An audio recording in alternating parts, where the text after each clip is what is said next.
The dust had not yet settled on the auction yard when Clara Holt realized she was the only woman standing between the fence rails, and every man there was looking past her at the horses.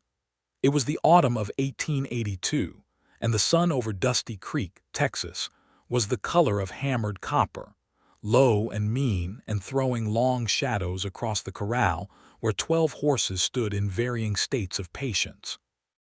Clara had driven her wagon the 14 miles from her homestead before first light, had arrived with her coin purse buttoned inside her coat pocket, and her chin lifted at the precise angle that discouraged conversation from strangers. She was 34 years old, a widow of 2 years, and she had not come to Dusty Creek to make friends. She had come to buy a horse. The problem was simple and terrible at once. Her old gelding, Patches, had gone lame in September and had to be put down. Without a horse, she could not work the full breadth of the 62 acres her late husband Thomas had left her, could not haul water from the creek to the vegetable rows, could not ride for help if something went wrong in the night, and things had been going wrong in the night with a troubling frequency lately. She had heard coyotes near the chicken coop 3 times in 1 week. She had found the fence on the north pasture cut clean, not broken, which meant it had been done on purpose, and the thought of that sat cold in her stomach the way creek water sat cold in a canteen. So she stood at the rail of the auction yard in Dusty Creek and studied the horses with the same serious eyes she used to study the sky before planting, and she found what she was looking for almost immediately, which was the problem. The mare in the far corner was a buckskin, maybe 14 years old by the softness around her muzzle and the slight sway in her back, but she stood square, and her eyes were clear and dark and full of something that Clara could only describe as dignity. She had the kind of quiet patience that only came from a long life spent learning how to carry weight without complaint. Her coat was clean, her legs were sound when she shifted her weight, and Clara could tell by the way the mare tracked movement across the yard without startling that she was a horse who had seen enough of the world to know what was worth fearing and what was not. Clara counted her money quietly in her head. The mare would go cheap. Nobody wanted an old mare. They wanted young horses, flash and speed, the kind of youth that made a man feel he was also young when he climbed into the saddle. Clara needed a worker. She needed something that already knew how to work. She was calculating her maximum bid when the auctioneer, a wide man named Clem Purdy who sweated through his shirts regardless of the season, climbed up onto his stand and began running through the younger horses first. The crowd pressed forward.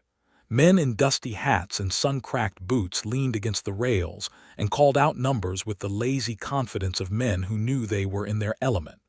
Clara did not bid on the young horses. She watched the buckskin mare. It was while she was watching the mare that she became aware of someone standing beside her at the fence rail, not pressing, not crowding, just standing.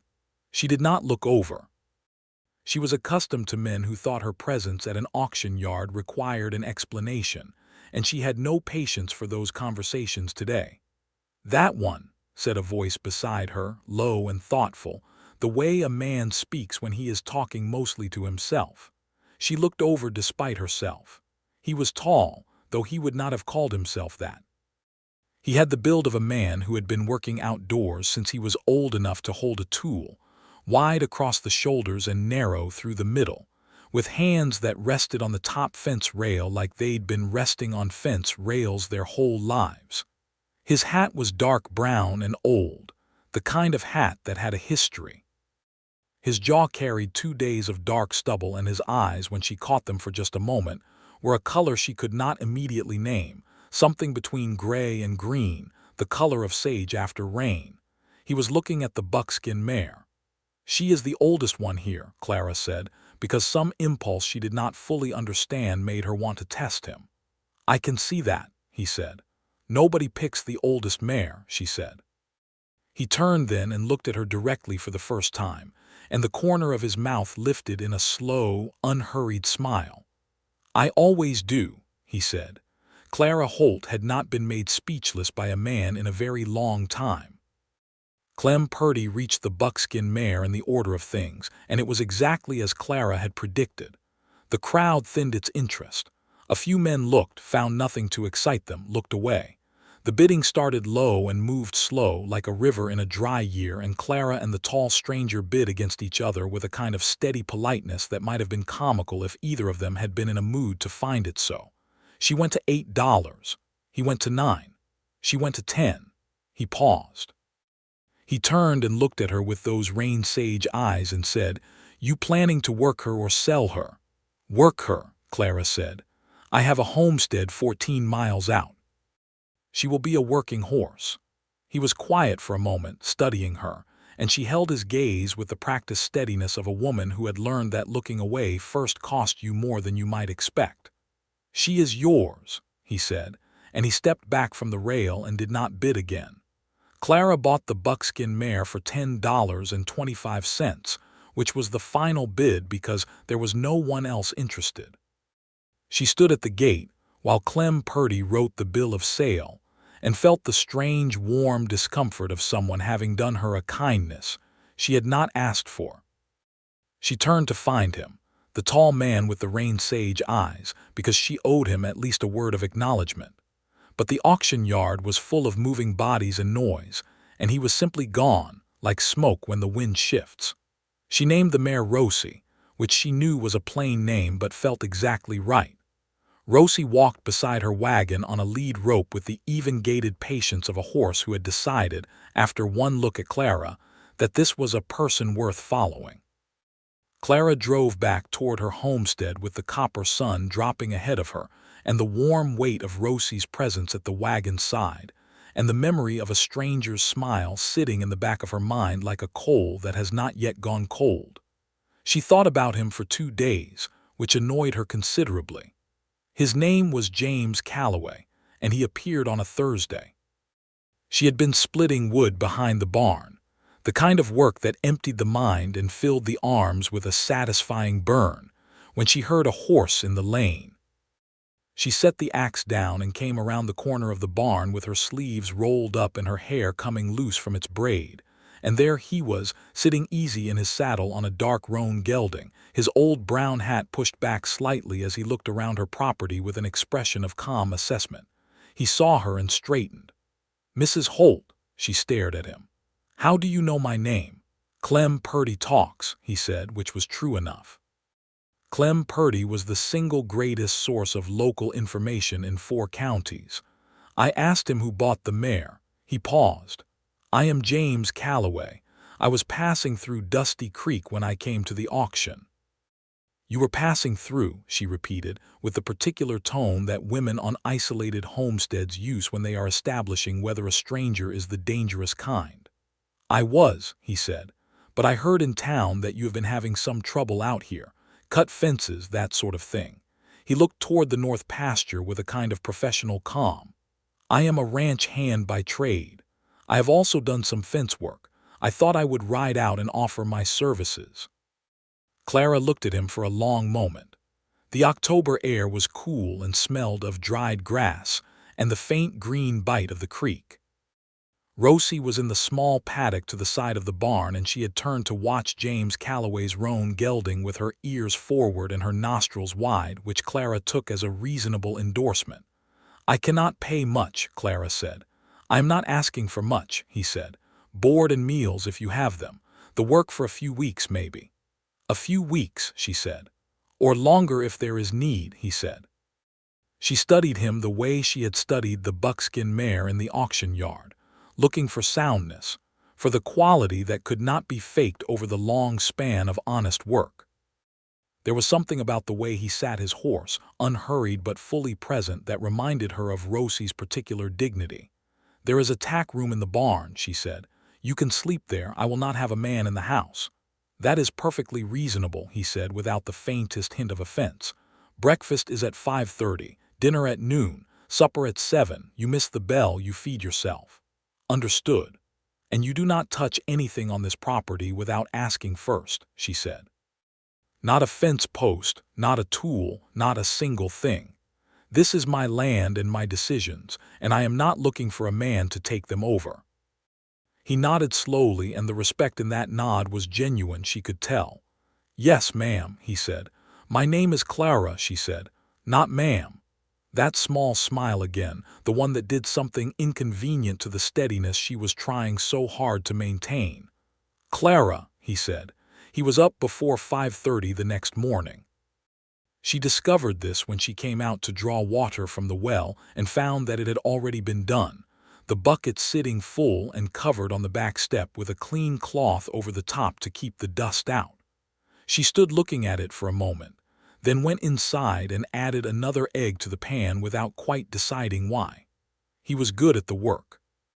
She had to admit this to herself by the end of the first day, watching him mend the cut north fence with the methodical precision of someone who understood that good work done once was better than careless work done twice. He did not sing while he worked, did not whistle, did not fill the air with noise the way some men needed to. He was comfortable in quiet, which Clara found to be one of the rarest qualities a person could possess. She brought him water at mid-morning, which she had not planned to do, and they stood at the fence line together for a few minutes looking out across the dry brown grass of the north pasture. "Someone cut this on purpose," he said. He was not asking. He turned a piece of the wire in his hands, studying the cut end with the practiced eye of a man who had seen deliberate damage before. "I know," Clara said. "Do you know who?" She hesitated, which was its own kind of answer. "There is a man named Garrett Webb," she said. "He owns the land to the east and to the west. He has been trying to buy this parcel for 3 years. My husband refused him, and then my husband died, and now he is trying harder." She said it flatly, without drama, because it was simply the fact of her situation, and she had long since moved through the stage where it frightened her into the stage where it made her careful and resolute. "He has never threatened me directly. It is always things like this: a fence cut, a water trough tipped, small enough that there is nothing to take to the sheriff that does not sound like bad luck." James was quiet for a moment, still turning the cut wire end in his hands. "That kind of man," he said, "counts on being underestimated." "Yes," said Clara, "and on a woman alone not having the resources to fight back." "Yes," said Clara again. He set the wire down and picked up his pliers and went back to the work of mending the fence, and he did not say anything else about Garrett Webb, but Clara felt the quality of his silence change, become more focused, more purposeful, the way the air changes before a storm without a cloud yet in the sky. That evening she made beef stew with dumplings, and he ate 2 full bowls without a word of complaint about the fact that there were carrots in it, which in Clara's experience was a point in a man's favor that could not be easily overlooked. She had known grown men who would sooner go hungry than eat a carrot. "Where are you from?" she asked, because the silence over the supper table was the kind that invited conversation rather than the kind that preferred to be left alone. "East originally," he said. "Virginia. My family had a farm there." "Had," she said. "The war," he said simply, and she did not push further because she understood that the war had a way of ending sentences about families without needing explanation. The war had been 17 years past, but its endings were still playing out in kitchens and silences from Texas to Carolina. "You have been out west a long time?" she asked. "Since I was 20, he said. "Kansas first, then Colorado, then New Mexico for a spell, Texas now. How old are you?" she asked, and then felt a small rush of heat because she had not intended to ask anything quite that direct. 37, he said, without any apparent discomfort with the question. She was quiet for a moment. 37 and 34. "I am 34, she said, because it seemed unfair to take his information and not offer her own. He looked at her then, not with any calculation, just with a kind of open, easy acknowledgement, like a man who has heard something he was already comfortable with. "I know," he said. "Clem Purdy again." "Clem Purdy talks," he said, and there was the smile, and she felt that inconvenient warmth again and stood up to clear the bowls. She did not sleep particularly well that night, which she blamed on the wind picking up from the north, and rattling the window latch rather than on anything to do with the fact that James Calloway was sleeping in the tack room of her barn, 23 steps from her back door. She had counted the steps that afternoon while hanging washing. She was not entirely sure why she had counted them. Rosie settled into her new life with the steadiness of a horse who had seen enough change to know that most of it could be waited out. Clara worked with her every morning, walking her through the property, letting her learn the landscape, the smell of the creek and the north pasture and the chicken coop, and the small kitchen garden that Clara had kept going stubbornly through the drought. Rosie moved with a careful, considered energy, not slow exactly, but measured, like she was putting thought into every step. Clara loved her for it immediately and unreservedly. James watched Clara work with the mare one morning from the fence of the small paddock, his coffee cup in his hand and his hat pushed back, and Clara could feel his attention the way you can feel sun on the back of your neck, even when you are not looking up. "She listens to you," he said. "She is smart," Clara said. She was walking Rosie in a wide circle on a long rope, keeping the pace easy and consistent. She was badly used somewhere before the auction. You can tell by the way she flinches from fast movement sometimes, but she is choosing to trust anyway. That takes more courage than never having been hurt. She had not meant to say anything quite so personal in its implications, and she kept her attention firmly on the mare and did not look toward the fence where James stood. She heard him shift his weight slightly. "Yes," he said after a moment, "it does." The first week passed in the rhythm of labor and meals, and the kind of conversation that happens in pieces, between one task and another, without the burden of having to be a real conversation at all. Clara learned that James had a particular patience for difficult things, that he could fix a wagon wheel, or rehang a barn door, or calculate the angles of a drainage problem, with the same quiet competence he brought to every task. He never offered advice unless she asked, but when she asked he gave it straight and without hedging, which she respected. She also learned, slowly and without meaning to, small things, that he took his coffee black and bitter, that he read, which surprised her until she found a worn copy of Marcus Aurelius in his saddlebag, and then it surprised her less because there was something in his nature that matched the philosopher's basic proposition that difficulty was simply the material of a good life, that he had a particular and unself-conscious tenderness with animals, the way he spoke to the roan, whose name was Fletcher, with a low murmur in the evenings, or the way he never walked past Rosie without offering a hand to smell, that he had a laugh he kept private, not loud or performed, just a quiet shaking of the shoulders and a deepening of the lines around his eyes, and that she had produced it twice, and both times she had felt unreasonably pleased with herself. It was in the second week that Garrett Webb paid his first direct visit. Clara was in the kitchen garden when she heard the horses, and she straightened and turned and found 3 men riding up her lane with the particular deliberateness of men who had decided on their posture before they arrived. Garrett Webb was in front, heavy in the saddle, a man in his mid-40s who wore his prosperity like a coat he'd bought too large and was still growing into. He had pale eyes and a broad face and a smile he deployed the way some men deploy a knife, casually and with the expectation that it would do what he needed it to do. "Mrs. Holt," he said, pulling up in the lane. "Fine morning." Clara set down her trowel and wiped her hands on her apron and walked to the edge of the garden without hurry. "Mr. Webb," she said. "Just riding by and thought I'd stop," he said, which was not true because nobody rode by Clara's homestead on the way to anywhere, being that it sat at the end of a lane that terminated at a creek bluff. "I had hoped we might continue our conversation about the property." "We have had that conversation," Clara said. "Its ending has not changed." Webb smiled the knife smile. "I am prepared to make a more generous offer than before," he said. "A woman alone on 62 acres is a difficult proposition. I am simply trying to be neighborly." "I do not need my neighbors to be generous," Clara said. "I need them to stay on their side of the fence." The implication landed, and one of the men behind Webb shifted in his saddle. Webb's smile did not change, but something behind his eyes did. "The offer stands," he said. "Think on it." "I have thought on it," she said. It was at this moment that James came around the corner of the barn with a length of new fence post balanced on his shoulder and a post-hole digger in his other hand, and he stopped when he saw the three men in the lane with the easy, unhurried stillness of a man who has learned not to show surprise. Webb looked at him.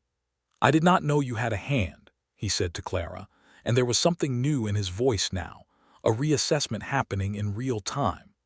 "I did not know it was your business," Clara said.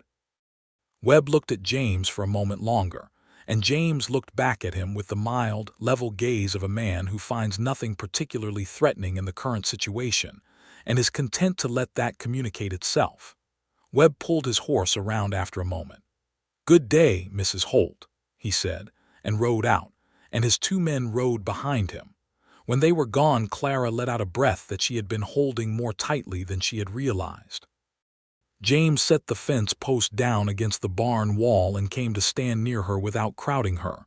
"That is Webb," he said. It was not a question. "That is Webb," she said. "He will be back," James said. "He always comes back," she said. James looked out down the lane where the dust of Webb's departure was settling in the still morning air. "We should put that new section of fence in on the south pasture this week," he said. "And I notice the gate latch on the paddock is loose. I would like to fix it today, if that is all right with you." He was thinking about the security of the property, about all the small points where pressure could be applied.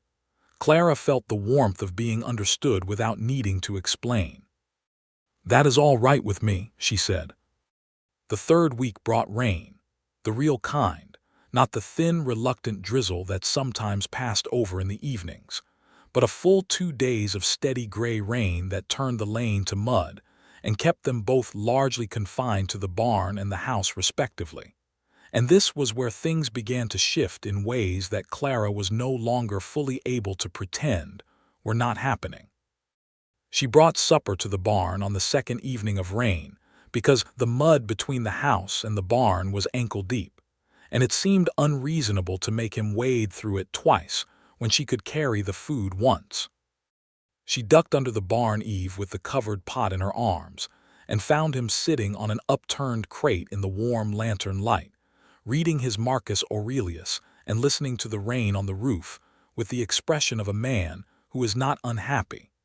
He stood immediately when she came in and took the pot from her, which she would have objected to on any other occasion. But on this particular occasion her arms were wet and tired, and she let him.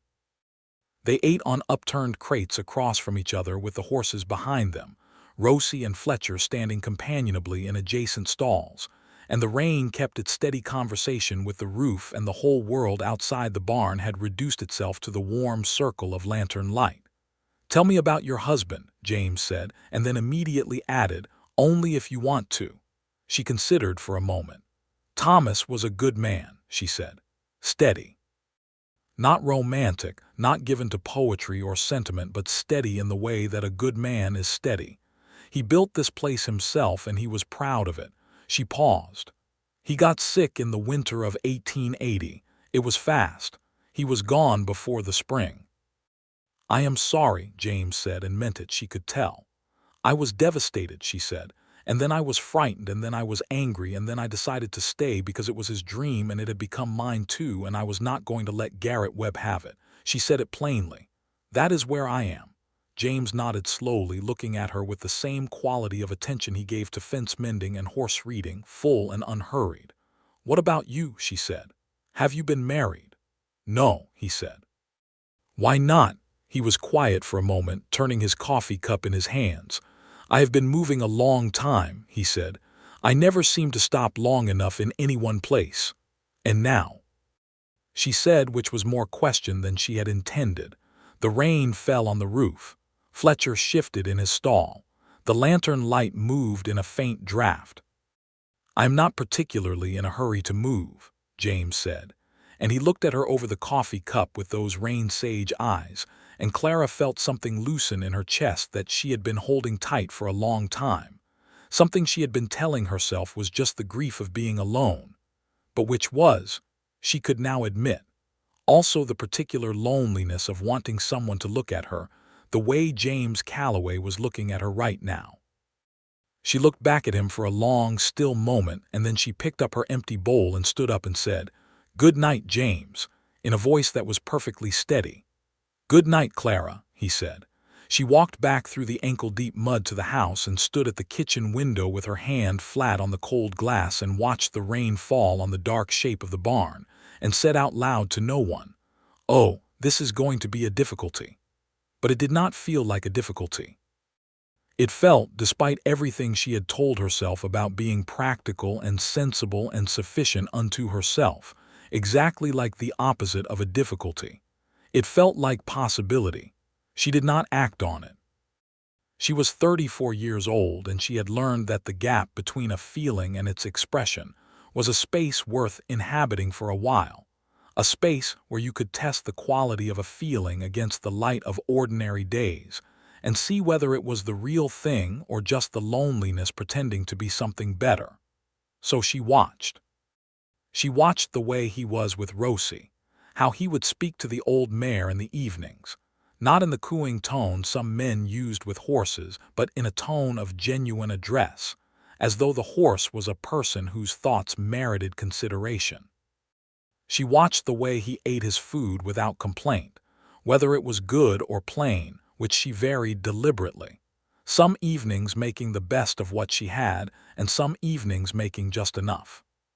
She watched the way he dealt with problems that came up, a broken tool, a sick chicken, the discovery that the south well was dropping and would need to be dug deeper before winter, none of it with panic or drama, but with the clear-eyed assessment of a man who believed that problems were simply a sequence of tasks and tasks could be completed.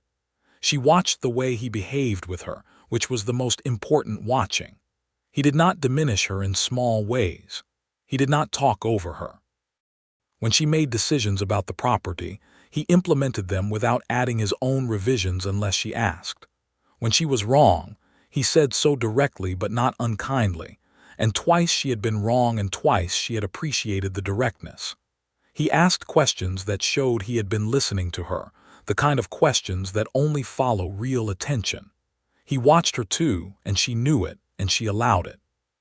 They were working together one afternoon in the 4th week, patching the barn roof from the inside with new planking, she handing up boards from below while he knelt on the rough beams above and nailed them in. It was close work and warm, and it required a rhythm between them that they had developed without discussing it, her timing each board to his readiness, him catching each one with a smooth efficiency that assumed her accuracy. "You are good at this," he said from above. "I have been doing it alone for 2 years," she said. "I had to get good at it." He was quiet for a moment then. "I know, but there is good at something because you have to be, and good at something because you have a genuine gift." "You have a gift, Clara." She did not say anything. She handed up the next board and he caught it, and she felt the simple, undisguised pleasure of being seen by someone whose seeing she valued. Later, when the roof was done and they were climbing down and she miscalculated the last rung of the ladder and her foot slipped, he was simply there, one hand at her elbow, catching her, steady as a fence post. "Thank you," she said, and they were very close, the two of them, and the late afternoon light came sideways through the barn door and caught the silver in his dark hair at the temples, and Clara thought, with absolute clarity and no further argument from the practical part of her mind, that she was quite hopelessly in love with this man. The following day was a Sunday, and by the informal agreement of the homestead, Sundays were lighter. Clara cooked a proper breakfast, eggs and bacon and biscuits with preserves, and James ate it with the reverent appreciation of a man for whom biscuits on Sunday morning had been too long absent. She poured more coffee and sat down across from him and looked out the kitchen window at the clear October sky. "I want to ask you something," she said. "All right," he said. "Why did you really come here?" She kept her voice even. "You could have found work at any of a dozen ranches. You rode 14 miles out to a one-woman homestead with a cut fence and an angry neighbor.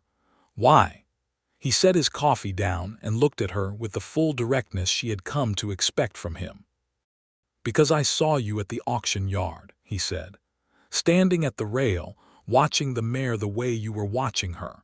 And I thought, that woman knows what she is looking for, and she knows it when she sees it, and she is not afraid of what other people think is worth having." He paused. "And then you bid against me fair and square, and I stepped back and you drove away, and I stood in that yard thinking that was quite possibly the most interesting woman I had seen in a very long time, and that I had just made an error by not introducing myself properly." Clara looked at him steadily. "So you rode 14 miles?" "I rode 14 miles," he said. The October morning was very still and very clear, and the smell of biscuits and coffee was warm in the kitchen, and Clara Holt made a decision that she had been working toward for 4 weeks without fully acknowledging it. "There is a social in town on the first Friday of November," she said. "They hold it in the church hall, music and dancing and the usual business." She kept her eyes on him. "I was not planning to go, because I generally find those evenings more exhausting than not. But I think I would like to go this year, with you, if you would like to." The smile came, the real one, not the small corner-of-mouth variety but the full version, the one with the deepened lines around his eyes, and it was better than she had expected. "I would like that very much," he said. Between the Sunday she asked him and the first Friday of November there were 7 more days of work and meals and conversation, and the slow deepening intimacy of two people who have found each other in the middle of real life, which is different from and more durable than any intimacy built in the absence of work and weather and ordinary difficulty. On Monday they dug the south well deeper and struck better water by mid-afternoon. On Tuesday she caught him reading to Rosie from the Marcus Aurelius while brushing her down, and she stood in the barn doorway for a full minute watching before she made any sound. Rosie's ears were forward and attentive. On Wednesday there was a cold wind from the north, and he brought in extra firewood without being asked, enough to last a week, stacked in a neat column against the back wall of the kitchen. On Thursday she found him sitting on the fence watching the sunset with such unaffected pleasure in the color of it that she climbed up and sat beside him on the rail, and they watched the whole arc of it from copper to crimson to deep purple without saying a word, and it was one of the best conversations she had ever had. On Friday morning she found that Garrett Webb had been back in the night. The south pasture gate had been taken off its hinges, and the post pulled out of the ground and dropped in the creek, and her small cattle, 4 cows and a yearling, were loose in the north pasture, having apparently gone through the gap some time before dawn. She stood looking at the gap and the cattle and the pulled post with a cold, steady anger that was not new but which had grown more pointed in recent weeks, and James stood beside her and looked at it with the same stillness. "I am going to the sheriff today," she said. "Good," he said. "He will say there is no proof," she said. "Most likely," he said, "but it makes a record." She looked at him. "I want to go to the social tonight," she said. "I am not going to let Garrett Webb keep me from going anywhere on my own land or off it. Will you help me get the cattle back in first?" "Already on it," he said. By noon the cattle were back in the south pasture, and James had reset the post and rehung the gate with a new set of hardware that would be considerably more difficult to remove, and had added a heavy chain and pin that he had brought from his saddlebag, as though he had been expecting this particular problem. Clara drove to the sheriff's office in Dusty Creek and made her report to Sheriff Olin Briggs, who was exactly as she had predicted, sympathetic in tone and helpless in practical terms, his hands open and his expression pained in the way of a man caught between the law's limitations and his own decent impulse. "I hear you, Mrs. Holt," he said, "and I will ride out to Webb's place and have a word." "A word," she said. "I cannot do more without evidence," he said. "I know," she said, and left. She went home and washed her hair with the good soap she had been saving and brushed it out and put on her good dress, which was a deep blue wool that she had made herself 2 winters ago and which still fit well and whose color she knew was good on her, because she was 34 and not vain, but she was not ignorant of herself either. She braided her hair up and pinned it and looked at herself in the small mirror above the washstand, and saw a woman who was tired around the eyes but who was, At the fundamental level of the face, all right. Better than all right. When she came out of the house, James was standing at the wagon with Fletcher hitched alongside Rosie, both horses cleaned and brushed, their coats catching the late afternoon light. He had changed into a clean dark shirt and his good hat, and he had shaved, and the first sight of him standing there in the low gold light with those two horses, old and solid and good, hit Clara somewhere in the middle of her chest with a force she was entirely unprepared for. He turned when he heard the door and looked at her, and went very still for a moment in the way that men go still, when something takes them by surprise in the best possible way. "Clara," he said, and it was not a complete sentence, it was just her name, but the way he said it told her everything she needed to know about whether she had been right in her assessment of what was between them. "Well," she said, keeping her voice light, "are we going, or are we standing here all evening?" The church hall in Dusty Creek was lit with lanterns, and there was a fiddler from somewhere north of Abilene, and a man who played the squeeze box with more enthusiasm than precision, but nobody minded, because the point of the music was the dancing, and the point of the dancing was the warmth of human bodies moving together in a room when the nights were getting cold, and Clara had forgotten, she realized, how much she liked this particular warmth. She knew the talk would start the moment she walked in. A widow alone for 2 years, arriving at the social with a stranger who had been living on her property for a month. She knew how the eyes would work and how the whispers would follow, and she had made her calculation about this ahead of time.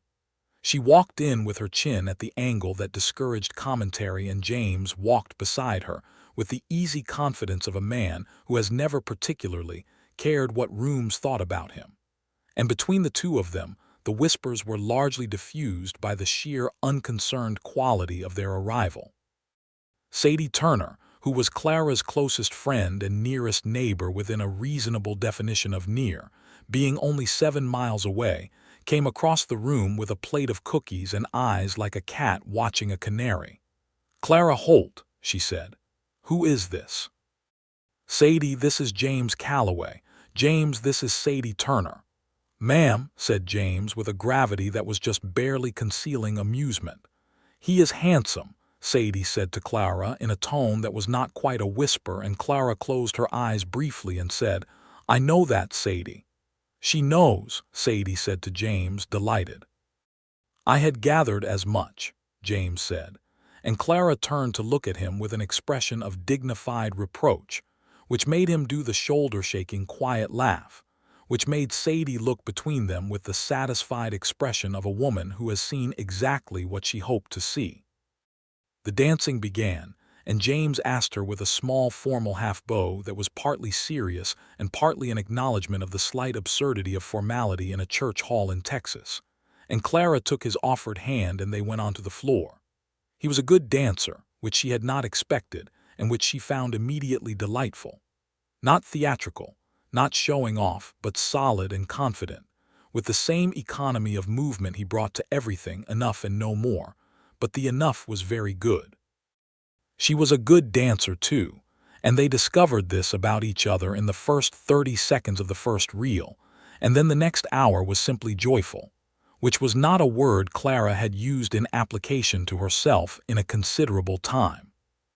Between dances they drank cider and talked with Sadie and her husband Frank, who was a plain, large, kind man who approved of James in the silent way that plain, large, kind men approve of other plain, large, kind men, and Clara felt herself ease into the evening like a body settling into a warm bath.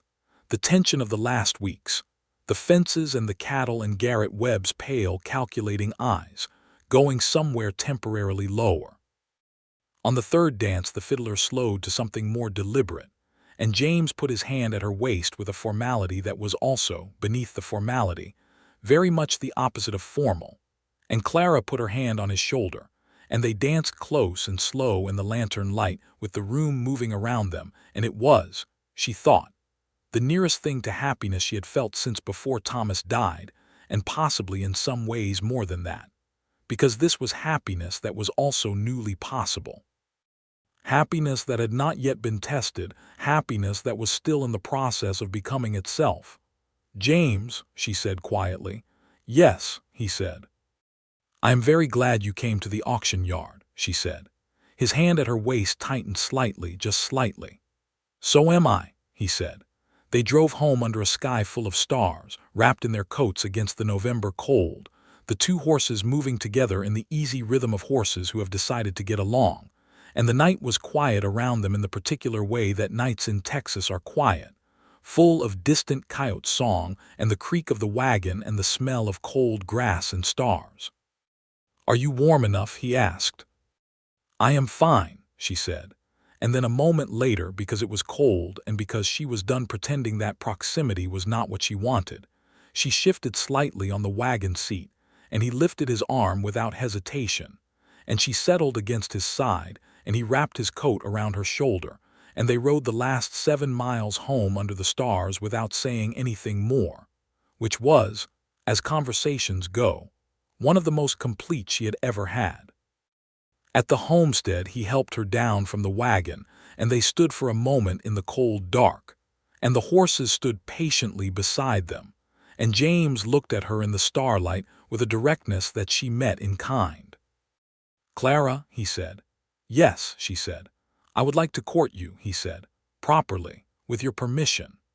Clara Holt, who had told herself for 2 years that she did not need another person, that she was sufficient to herself and the land and the work, felt something give way in her completely, and it felt not like loss but like relief, like putting down something heavy that you have been carrying for so long you had forgotten you were carrying it. "Permission granted," she said, and her voice was steady but her heart was not, and she thought that was probably all right. He kissed her then, very gently, very briefly, his cold hand cupped against her cheek, and then he stepped back and said good night with a formality that made her smile all the way into the house. November passed in the colors of early courtship, which are different from the colors of romance in the abstract, being composed not of grand gestures but of small ones, of the hand offered across a gate, of the coffee brought to the right place at the right time, of the conversation that keeps going when it could stop, of the look held a moment longer than strictly necessary, of the particular quality of attention that says, "Out of all the things I could be paying attention to right now, I am paying attention to you." They rode out together on Saturday afternoons, Clara on Rosie and James on Fletcher, going different directions across the land she was determined to keep.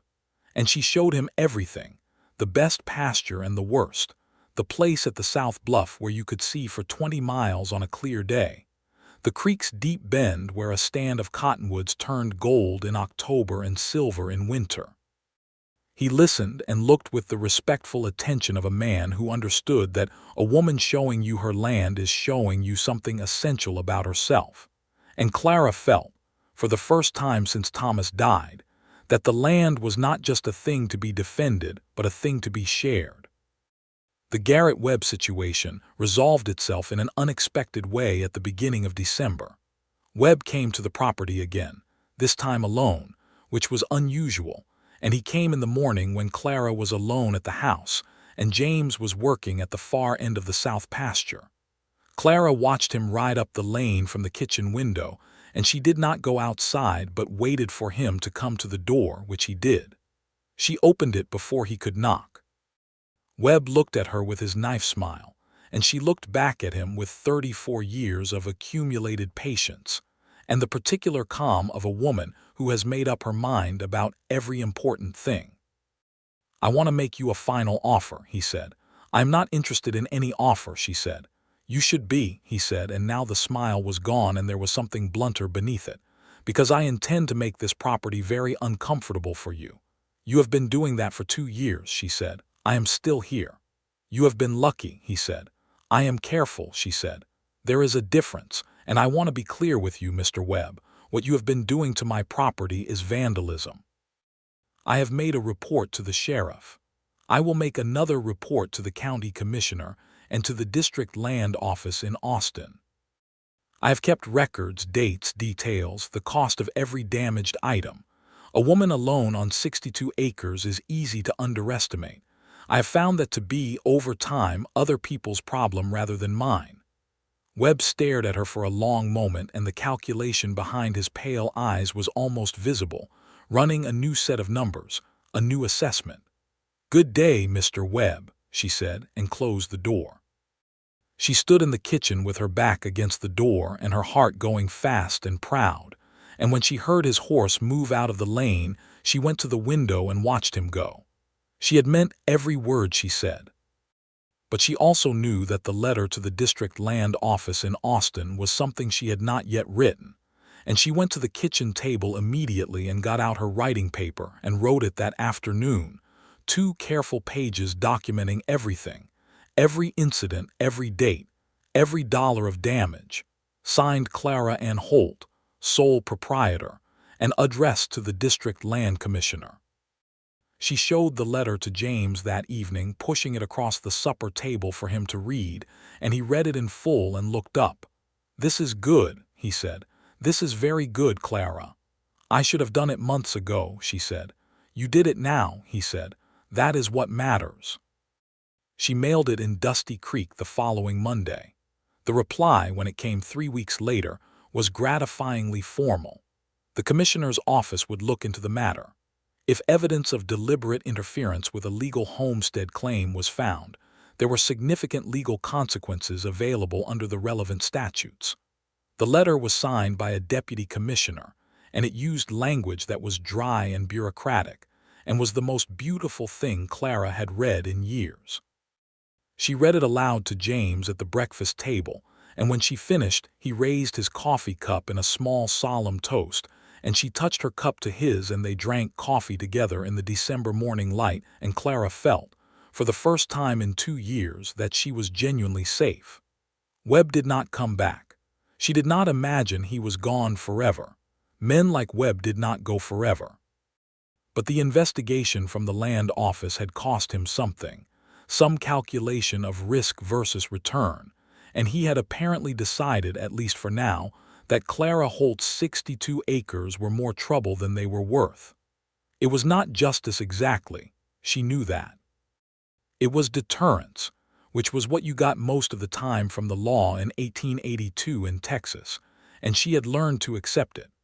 Christmas came with a cold, clean snap that silvered the grass and frosted the water troughs and brought the sky down low and gray over the land. Clara put together a modest celebration, a good dinner with a roasted chicken and the last of the dried apple pies, and she found a book at the dry goods store in Dusty Creek and wrapped it in brown paper and left it on the upturned crate in the tack room on Christmas morning. It was a copy of Plutarch's Lives, which she had chosen because it seemed like the kind of thing that lived in the same neighborhood as Marcus Aurelius, and because she had found, in the month since she had seen him reading to Rosie from the Meditations, a particular pleasure in thinking about what might genuinely delight him. She was in the kitchen when she heard the tack room door and then his boots on the barn floor and then silence for a moment. And then he came across to the house and knocked on the back door, which he always did, always knocked, never simply came in, which was one of the 1,000 small ways he was exactly the right kind of man. She opened the door. He was holding the Plutarch with one hand, and with the other he was holding a small package wrapped in brown cloth. "Merry Christmas," he said. She opened the cloth. Inside was a hand-carved figure of a horse, buckskin-colored with careful markings, no bigger than her palm, and the quality of the carving was extraordinary, each line of the horse's body true and considered, clearly the work of someone who had spent a great deal of time looking at horses with love. "Did you make this?" she said. "On evenings," he said. "I had the wood from that cottonwood branch that came down in the October wind." She looked at the little wooden horse for a long moment, at the careful, loving precision of it, and she felt her throat do something inconvenient. "It is Rosie," she said. "Yes," he said.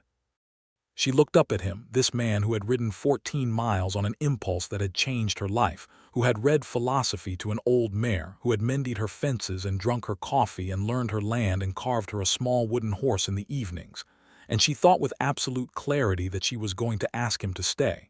Not for a few weeks, Not for a season, for good. James, she said. Clara, he said. Stay, she said. Not as a hand, as something else, as whatever this is. He took a step forward into the doorway and cupped her face in his hands and looked at her with those rain-sage eyes and said, I was going to ask you, he said. I was waiting for the right time, and I am starting to think the right time was several weeks ago. Several weeks ago, she agreed. I love you, he said. I want to stay on this land. I want to help you build what you are building here. I want to be the person you talk to when the day is done. I want to still be here in 40 years, when Rosie is so old they will write about her in the newspapers. Clara laughed, a real laugh, the kind she had also been keeping somewhere private, and he was laughing too, and then she rose up on her toes and kissed him properly in the cold December doorway. And it was not brief, and it was not tentative, and it was not anything other than exactly what she had wanted it to be. Yes, she said when it was done. Yes to all of it. They ate Christmas dinner together at the kitchen table with the little wooden horse standing between them, and it was the best Christmas Clara Holt had had since she could remember, and the warmest.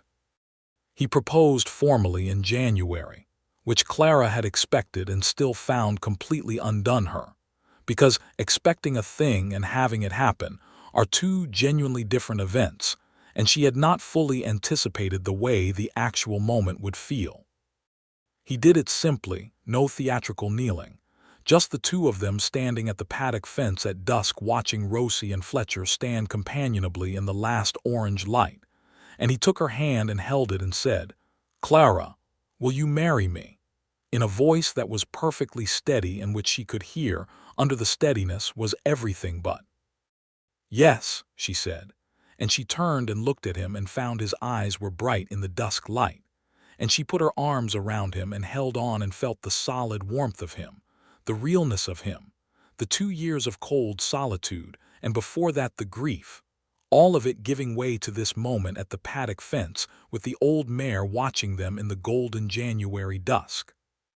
They were married on the 15th of March, 1883, in the Dusty Creek Church with Sadie Turner standing up beside Clara in a good green dress and Frank Turner shaking James's hand with the force of a man who has decided someone is family.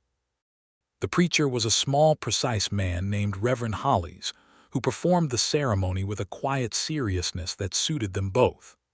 Clara wore the blue dress and flowers Sadie had pulled from somewhere, early spring things, yellow and white against the blue wool, and James wore his best and had gotten his hair cut in town the day before, which Clara noticed and found endearing. When Reverend Hollis said the words and James Calloway became her husband, Clara felt the particular completeness of a thing that has been in the process of becoming for a long time and has finally arrived at what it was always meant to be. She was not someone who used the word destiny easily.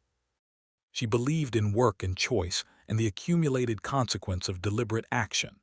But standing at the altar with her hand in James's and the March light coming soft and gold through the church windows, she was willing just this once to allow for the possibility that some things are also meant. After the ceremony there was a celebration in the church hall, the same hall where they had danced in November, with the same fiddler who had somehow heard there was a wedding and appeared with his instrument and a wide smile. They danced the same slow dance in the same lantern light, and it was both exactly the same and entirely different. And Clara thought that this was perhaps what happiness actually was, not the absence of difficulty, but the presence of someone who made the difficulty worth having. They drove home to the homestead under a clear March sky with the stars very bright and the night air carrying the first real warmth of approaching spring, and Clara thought, as they pulled into the lane and the horses headed for the barn with the certainty of animals going home, that she had not been wrong about any of it. Not about the mare, not about the man. Spring came and they worked the land together with a shared rhythm that felt natural from the first week, dividing the labor by capacity and preference rather than convention, Clara managing the kitchen garden and the livestock with the deep knowledge of someone who had been doing it alone for 2 years, James taking on the heavier fence work and the well management, and the slowly expanding plans they were making for a larger south pasture.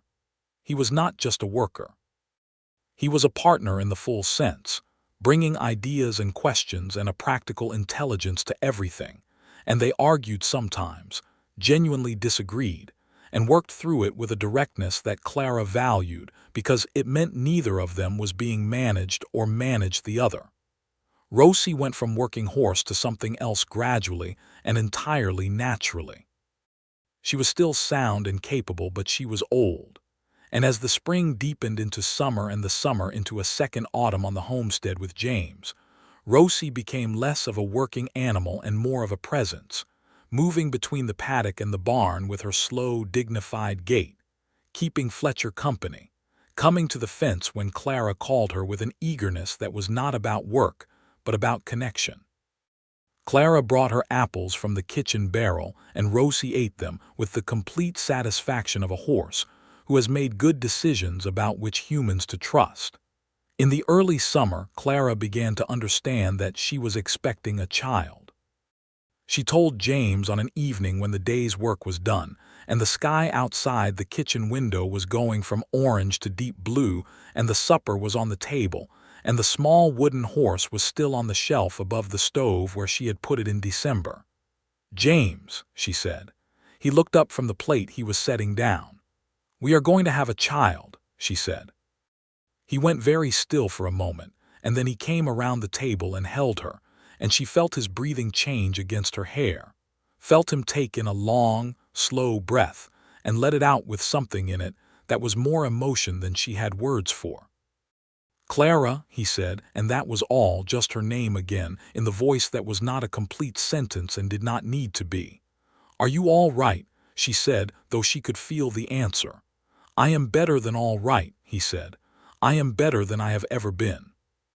They sat down to supper with the news between them like a warm light and ate together in the blue evening, with a happiness that was different from the happiness of dancing and courtship, deeper and quieter, the happiness that comes from something real and continuing.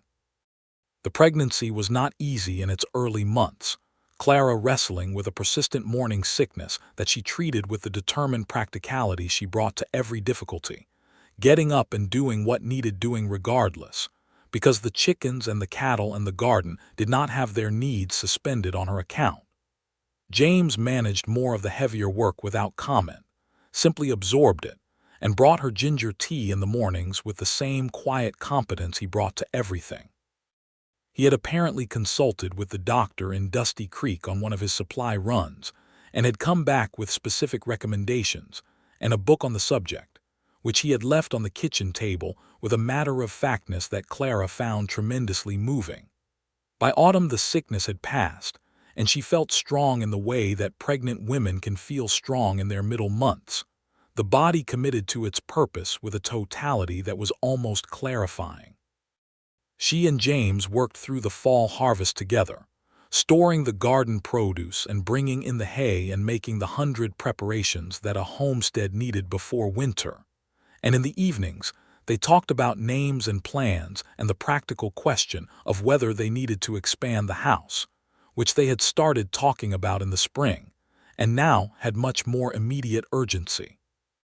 James built a new room onto the east side of the house in October and November, working on it every spare hour, and Clara chose the wood and the window placement and the dimensions. And when it was done, it was warm and tight and clean, with a window that looked out toward the paddock and the barn, so that from the new room you could see Rosie standing in the morning light. Their son was born on the 2nd of February, 1884, which was cold and clear and very still, and the doctor from Dusty Creek arrived in time to be useful, and Sadie Turner came and held Clara's hand through the hardest part with the fierce practicality of a good friend. James was outside the bedroom door the whole time with the combined patience and fear of a man who is waiting for the most important thing in his life to be settled. And when the baby's voice finally sounded in the house, strong and indignant, Clara heard a sound from the other side of the door that might have been a man sitting down heavily against a wall, and she smiled even through the exhaustion. James came in when Sadie brought him, and Clara was sitting up in bed with the baby wrapped in the blanket James's mother had made, which Sadie had found in the bottom of James's saddlebag when he was not looking and had aired and washed and pressed in the weeks before the birth without telling him. And James saw the blanket before he saw anything else and stopped, and had to collect himself for a moment before he came to the bed. He sat on the edge of the bed and looked at the baby with an expression that Clara had never seen on his face before, open in a way that was almost new, stripped of the habitual composure down to something raw and pure and wondering. "He looks serious," James said. "He looks like you," Clara said. James looked up at her and she looked back at him over the baby's head, and 2 years of becoming, the auction yard and the rain and the Christmas morning and the March wedding and the long good work of a shared life, was present in the look between them. They named him Thomas James Calloway, the Thomas for Clara's first husband whose dream had built this place and whose stubbornness had kept it from Garrett Webb, the James for the man who was now its steward and whose presence had made it a home again. It seemed right. It seemed like the right way to carry forward everything that had happened. Thomas James, called Tom from the first week, was a solemn and observant infant who became a solemn and observant baby, and was beginning to suggest he would be a solemn and observant child. He watched everything with large gray eyes that had settled firmly into James's color by his 3rd month, and he seemed to reserve his smiles for genuine occasions, which made each one feel like an event. Clara nursed him in the early mornings in the new room with the window looking toward the paddock, and Rosie was often visible in those mornings, standing at the paddock fence in the pale light, and Clara thought sometimes about the auction yard in October of 1882, the copper sun and the dust, and the 12 horses in the corral and the man standing beside her at the rail, and the whole improbable chain of events that had run from that moment to this one, to this room, and this child, and this life. When Tom was 4 months old, Clara walked out to the paddock on a warm June morning and stood at the fence with him in her arms and called Rosie over. And the old mare came with her careful, dignified gait and stretched her neck over the fence and breathed softly on the baby's face. And Tom looked at the mare with his wide, solemn eyes, and then, in one of those genuine occasions, smiled. "She chose well," Clara said to James, who was standing behind her with his arm around her waist and his chin on top of her head. "We both did," he said. Summer brought new things to the homestead. A second milk cow that James had traded for in Dusty Creek, after a long afternoon of the particular kind of negotiation in which both parties are trying to appear less interested than they are. A kitchen garden that had expanded by a 1/3, and was producing in quantities that allowed Clara to sell the excess at the Dusty Creek market. A new arrangement with a neighboring rancher named Pete Vasquez for shared use of a working bull in exchange for grazing rights on Clara's north pasture, which was an arrangement that suited both parties and which Clara had proposed and James had negotiated, and which made the homestead, for the first time in its history, genuinely financially stable. Garrett Webb, it turned out, had been found to have made false claims on 2 parcels of land adjacent to his own, and had been brought up before the county land court in late 1883. The investigation that Clara had triggered with her letter to the district commissioner had, in the quiet way of bureaucratic processes, gathered additional evidence from other sources, and the result had been a legal reprimand and a significant fine, and the reversal of 2 disputed land claims, neither of which was Clara's, but both of which demonstrated that Webb's methods were part of a pattern rather than an isolated problem. Clara received this information from Sheriff Briggs on one of her supply runs and drove home with it sitting warm and vindicated in her chest. She told James at supper, and he listened with a calm satisfaction and then said, "You did that," meaning the letter, meaning the record she had kept, meaning the decision to push back rather than give in. "We did that," she said. "No," he said. "That was yours. You started it before I arrived and you would have finished it without me." She looked at him across the supper table, and Tom was in his wooden cradle by the stove, and the evening was warm and everything was where it was supposed to be. "Maybe," she said, "but it is better with you." He reached across the table and took her hand and held it. "Yes," he said, "it is."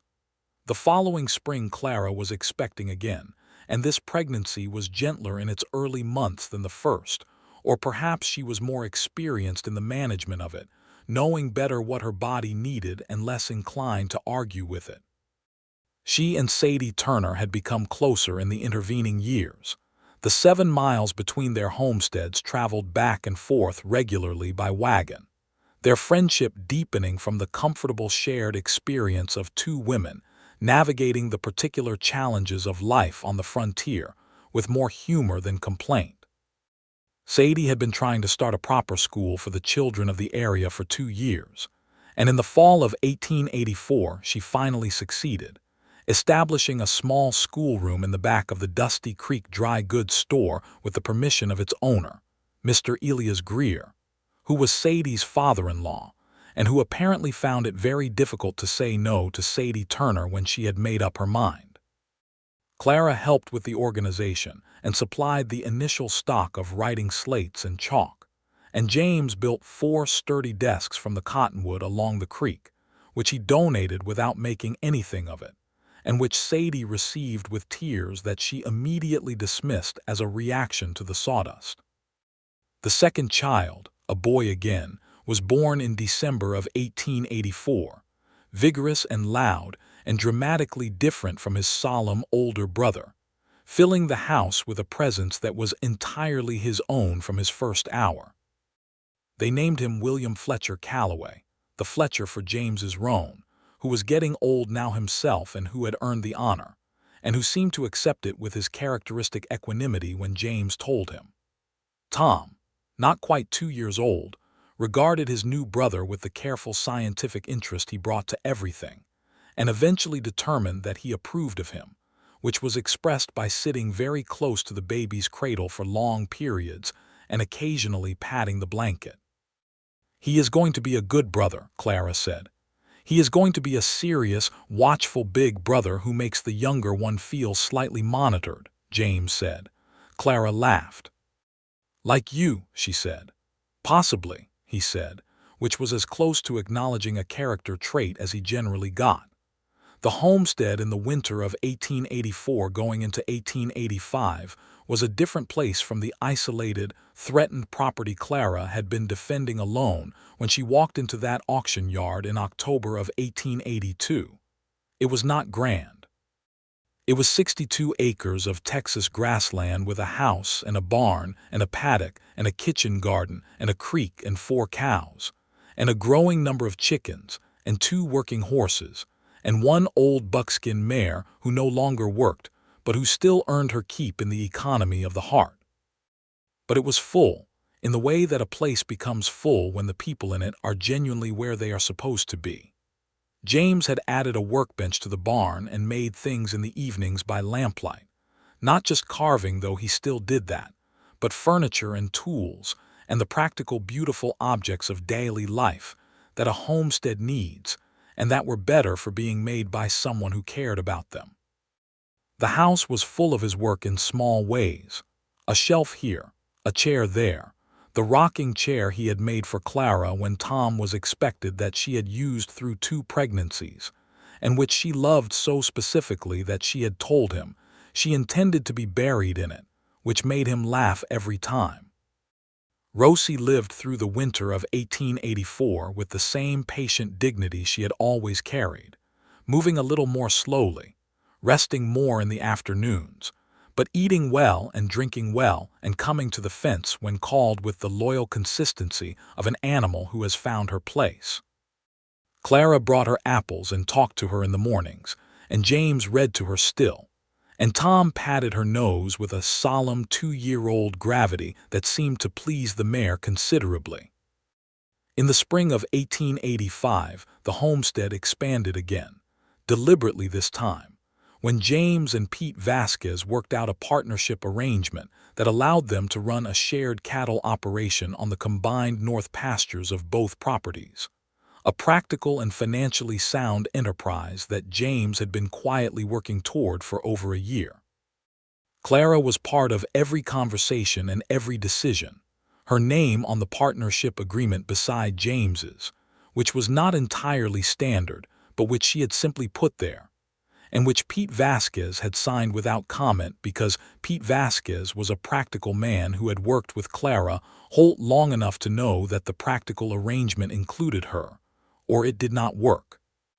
The first cattle drive from the Cowboy Vasquez operation went through Dusty Creek in May of 1885 with 43 head, a modest number by the standards of the larger operations, but their own, built from 2 years of careful work, and Clara stood at the edge of town and watched them go through with James beside her and Tom on his hip, and felt the same pride she felt in the kitchen garden in a good season, the pride of having made something grow. "Next year," she said. 60 head, he said. "More," she said. He smiled. "More," he agreed. The years that followed ran together in the way that good years do, not because nothing happened, but because what happened was the steady accumulation of a life fully lived, each year building on the last, each season bringing its particular work and beauty and occasional disaster and more occasional triumph. The cattle operation grew.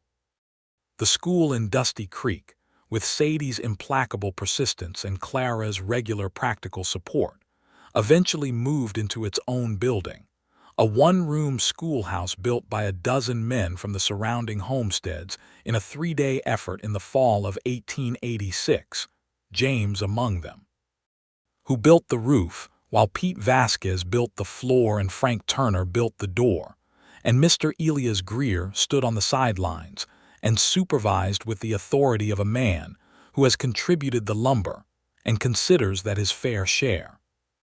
Tom Calloway started school in 1887 at 3½, which was younger than usual, but he could already read simple sentences and add small numbers, and Sadie Turner said the age limit was for children who were not ready, and Tom clearly was. He sat in the schoolroom with the solemn intensity he brought to everything, and the other children liked him because his seriousness was without superiority, the seriousness of a child who is genuinely interested rather than a child performing interest. Will Calloway, loud and physical and deeply fond of the outdoors, began following James around the property from the moment he could walk fast enough to keep up, and James accepted his 2-year-old shadow with a patience that Clara watched with a warmth that never diminished. He had a way with the boys that was present without being heavy, available without being overbearing, the way he was with everything he cared about, fully there without crowding the space. Rosie died in the spring of 1887, on a warm April afternoon when the wild plums along the creek were just beginning to bloom. She had been declining slowly through the winter, eating less, moving less, but always with her essential dignity intact, always coming to the fence when called, always accepting the apples and the conversation. Clara found her lying in the paddock in the afternoon light, and she was already gone peacefully, the way old animals sometimes go when they have decided it is time, lying on her side with her legs extended and her face turned toward the sun. Clara sat with her for a long time. James came and sat beside her without speaking, and after a while Tom came out and stood a little way off with his clear, watchful gaze, understanding that something important was happening, and Will, too young to understand but old enough to sense the mood, came and pressed himself against James's side. They buried Rosie in the south pasture at the edge of the cottonwood grove, and James carved a marker from the cottonwood wood, simple and precise, just the name and the dates as near as they could reckon them, and the word they had never said aloud but which was true, beloved. She was a good horse, Tom said in his solemn, careful way. She was the best horse, Clara said. She knew things, Tom said, with the conviction of a child who has been paying close attention. Yes, Clara said. She did. Fletcher lived another 3 years, dying peacefully in the barn in 1890, and James sat with him at the inn the way Clara had sat with Rosie, and Clara came and sat beside James, and they were even on that score, she thought, which felt right. They got new horses, good ones, a young pair from Pete Vasquez's breeding stock, and the horses were good and useful and they were loved. But they were not Rosie and Fletcher, which was as it should be.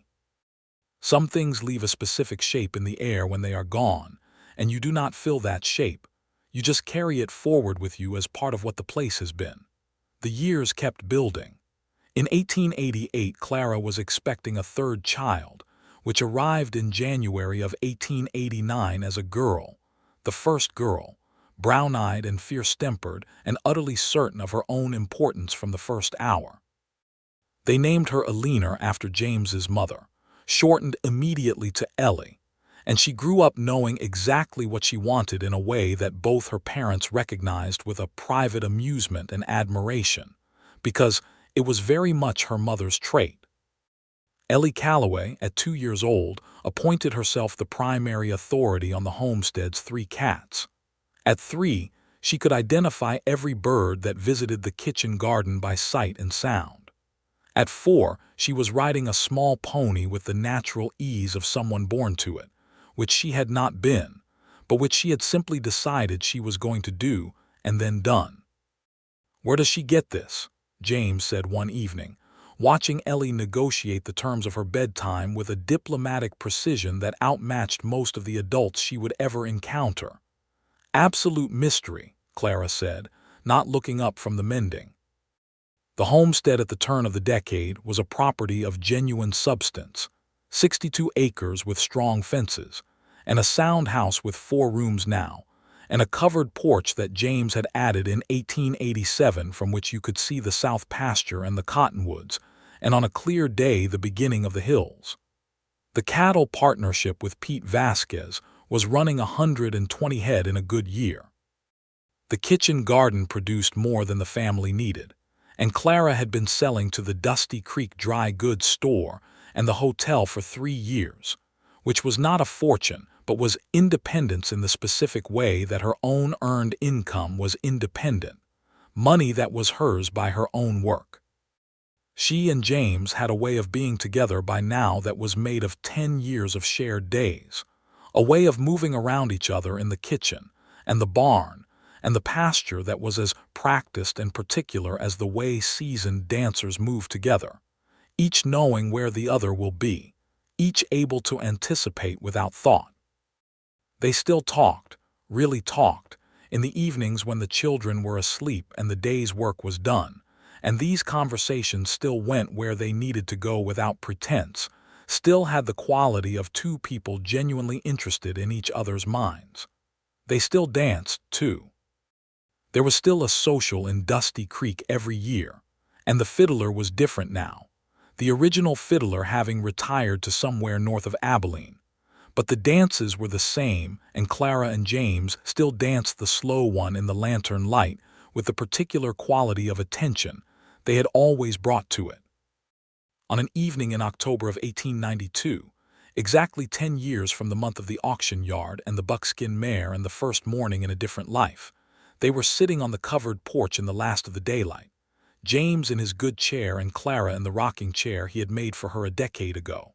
And Tom, 9 years old and reading by himself now, was inside with a book, and Will, 8, was somewhere in the barn doing whatever Will was doing, which was always something, and Ellie, 4, was asleep already, having exhausted herself comprehensively by 5 in the afternoon, and the south pasture was going gold, and the cottonwoods were going gold, and the sky was going the deep orange copper of an October Texas evening, and it was, Clara thought, the most beautiful thing she had ever seen that was not her children or her husband. "Do you know what I was thinking about today?" she said. "Tell me," he said. "The auction yard," she said. "October 1882, the first time I saw you." He was quiet for a moment, looking at the golden pasture. "What were you thinking about it?" "That I almost did not go," she said. "I had been putting it off because the trip was 14 miles and the weather had been uncertain. I almost sent a letter to the auction house asking about available horses rather than going in person." She paused. "I almost missed the whole thing." "But you did not," he said. "But I did not," she said. He reached over and took her hand, resting on the arm of the rocking chair, and held it. His hand was exactly as she remembered it from the first time they had danced, warm and large and certain. "I would have found you," he said. "If not that day, then another." "You are very confident," she said. "I am realistic," he said. "I had been moving for 17 years looking for a place to stop. I was going to stop somewhere. And when I stopped, I was going to find someone. I am just grateful it happened to be exactly right." Clara looked out at the golden October evening, at the land she had fought for and kept and made into something that was now more than she had dared to imagine when she stood at that fence rail with her coin purse buttoned into her coat pocket and her chin at the angle that discouraged conversation. She thought about the mare, the clear dark eyes and the quiet dignity, the way she had stood square and certain in the corner of the auction yard, while every man in the place looked past her at the young horses. Nobody picks the oldest mare.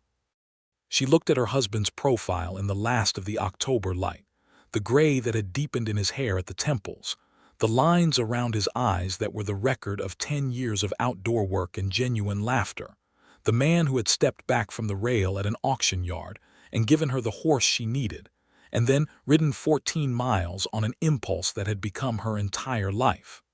"I am glad you always do," she said.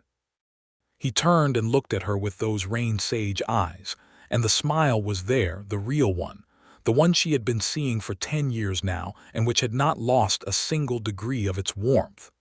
"So am I," he said. The evening deepened from gold to orange to the deep soft blue of a Texas autumn night, and the cottonwoods along the creek went silver in the last light. And somewhere in the barn, well, Calloway was undoubtedly building something inadvisable. And somewhere inside Tom was reading with the serious, complete focus that was as much James as it was Tom. And Ellie was sleeping with the deep, untroubled sleep of a child who intends to have a very full tomorrow. And the new horses were in the paddock, and the stars were coming out one by one in the enormous Texas sky, and Clara Holt Calloway sat on the covered porch of the home she had saved and built and made into a life, with her husband's hand warm over hers and the October dark coming in around them, and she was happy in the way that the best happiness works, not loud or temporary, but deep and constant and real, the kind that has been built up over time the way good soil is built, layer by layer, season by season, by everything that has lived and worked and grown in it. She was happy in the way of the oldest mare in the auction yard, chosen for what she was rather than what she had been, seen clearly by someone who knew what he was looking at, given the paddock and the apples and the long good evenings, given the dignity of being exactly herself. It was, she thought, the best possible kind of ending, which was not an ending at all, but only the particular warmth of a long middle, the ongoing thing, the continuing life, the days that kept coming one after the other with all their difficulty and beauty and work and wonder, and the man beside her in the October dark who had always picked the oldest mare.